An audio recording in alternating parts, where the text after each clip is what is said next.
Hij is er pas 21 jaar oud en heeft er ambities voor de politiek. We hebben het over Shiwan Kalika van de VVD, van voorzitter Alice Amavo. En de heer Kalika die is op plek nummer 10 in Paramaribo namens de VVD. Deze jongeman die gaat voor eerlijke kansen en rechten voor iedere burger. Stabiliteit, dat is ook belangrijk voor hem, en een transparant beleid. U hoort Shivam Kalika, 21 jaartjes jong, ook nog student op faculteit der medische wetenschappen, dus medisch student en ook nog parttime docent. U hoort de heer Kalika en het interview is vastgelegd door Raj Mahango. Mijn naam is Shiwan Kalika. Ik ben 21 jaar oud en ik ben een geneeskundestudent, dus een arts in opleiding op de Antonekamp Universiteit van Suriname. Ik ben op de DNA-kandidatenlijst namens de VVD. En dat is in Paramaribo. Verder ben ik in het dagelijks leven ook een docent-assistent op het ADEC, dus ik geef ook les als een parttimer. En ik geef ook bijlessen aan MILO-schoolleerlingen en de middelbare schoolleerlingen. Ja.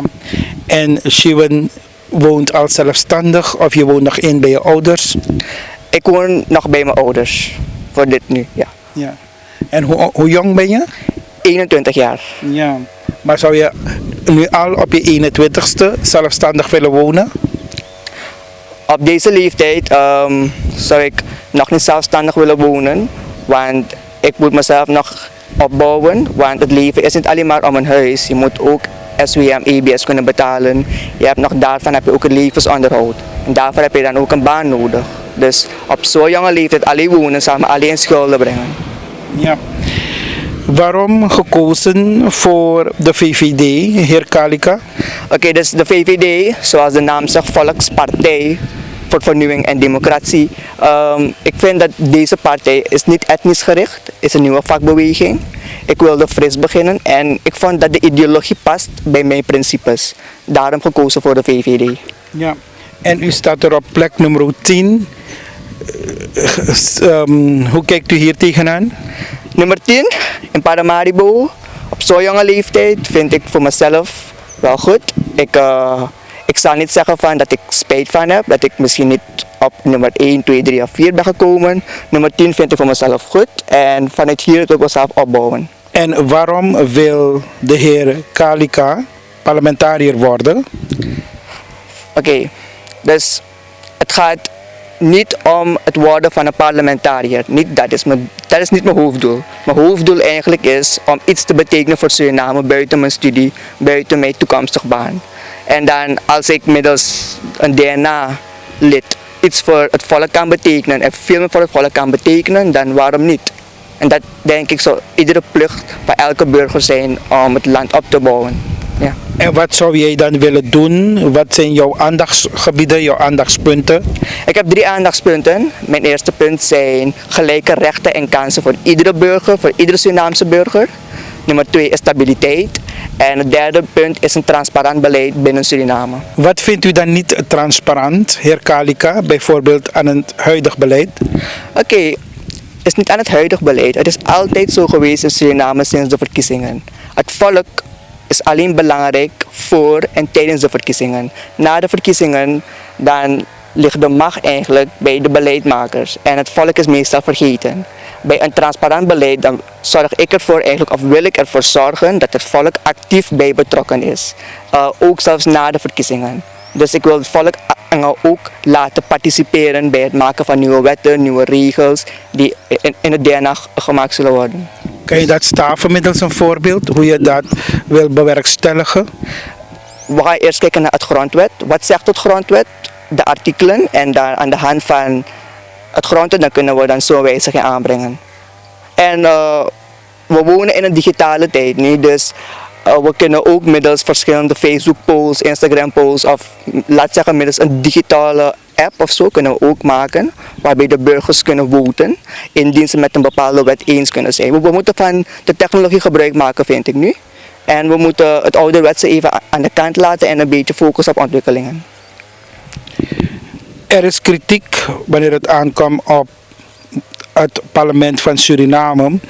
En een van de veelgehoorde kritieken is dat onze parlementariërs een riante schadeloosstelling krijgen elke eind van de maand in vergelijking met het werk dat ze verrichten.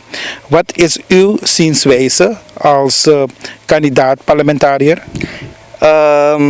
Dus ik ga even terug op mijn eerste punt. Daarom wil ik gaan voor gelijke rechten en kansen voor iedere burger.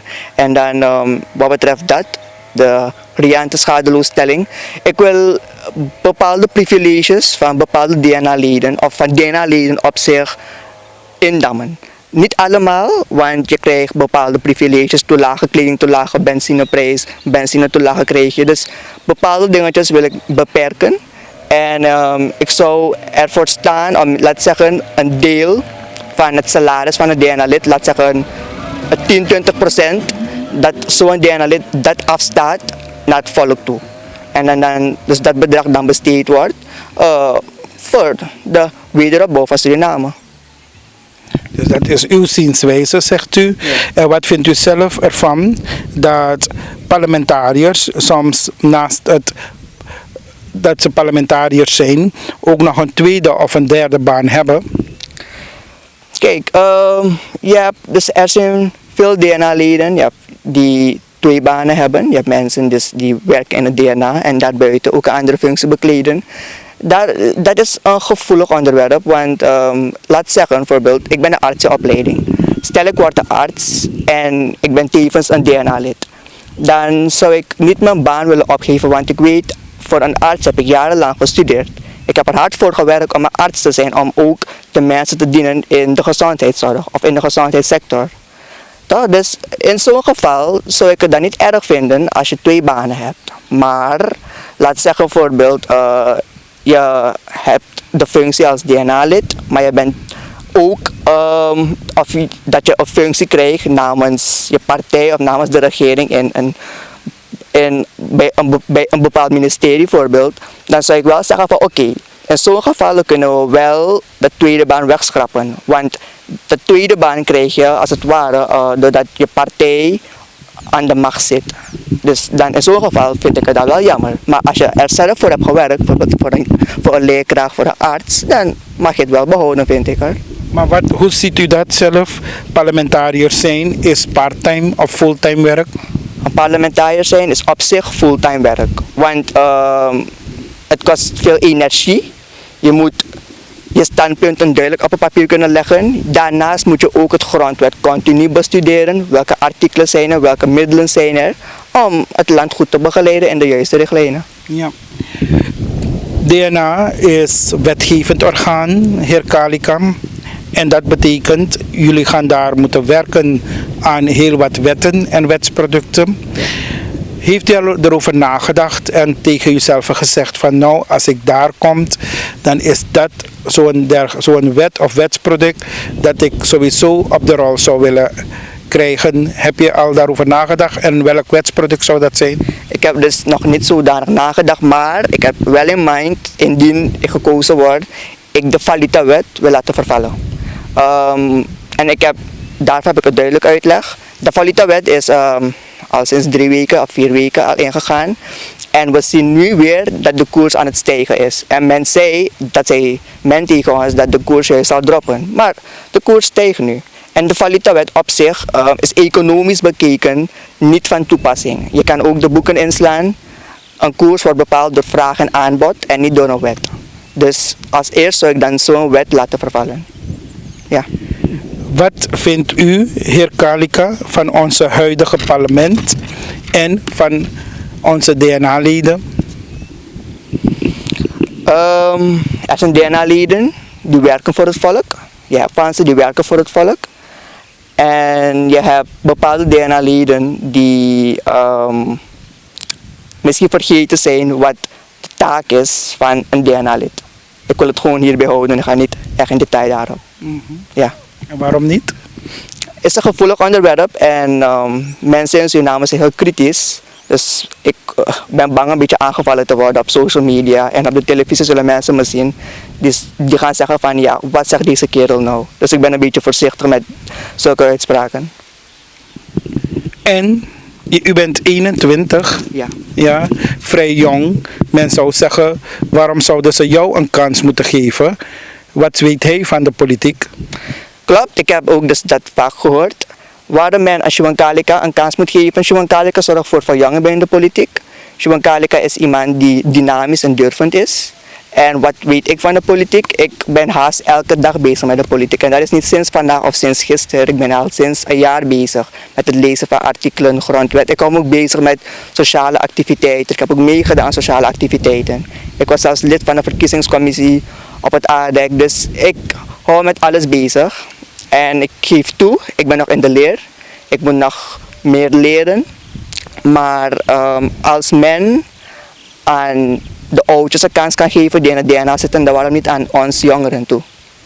Hoe ziet u de kansen voor de VVD?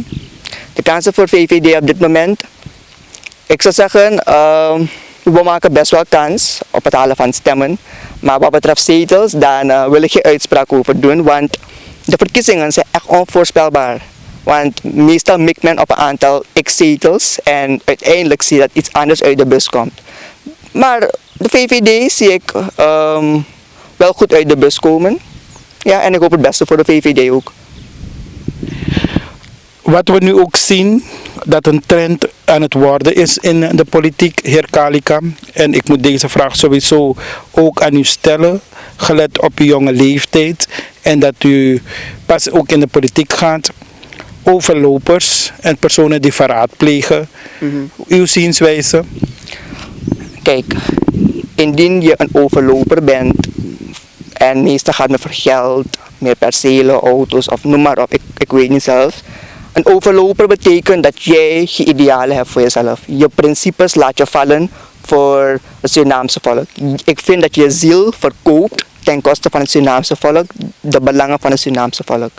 Dus als je overloopt van de ene partij naar de andere partij, dan ja, is jouw keuze, je bent vrij. Maar je weet dat het volk je gekozen heeft je daar gezet met een bepaalde bedoeling. Ga niet het vertrouwen schaden van het volk. Schaad ze niet, want ze hebben met hun hart en ziel je daar gezet. Dus schaadt het vertrouwen van het volk niet. En is met meneer Kalika te koop en voor welk bedrag? Sjoerd Kalika is niet te koop. En zoals ik eerder zei, Sjoerd Kalika zal zijn volk niet verraden.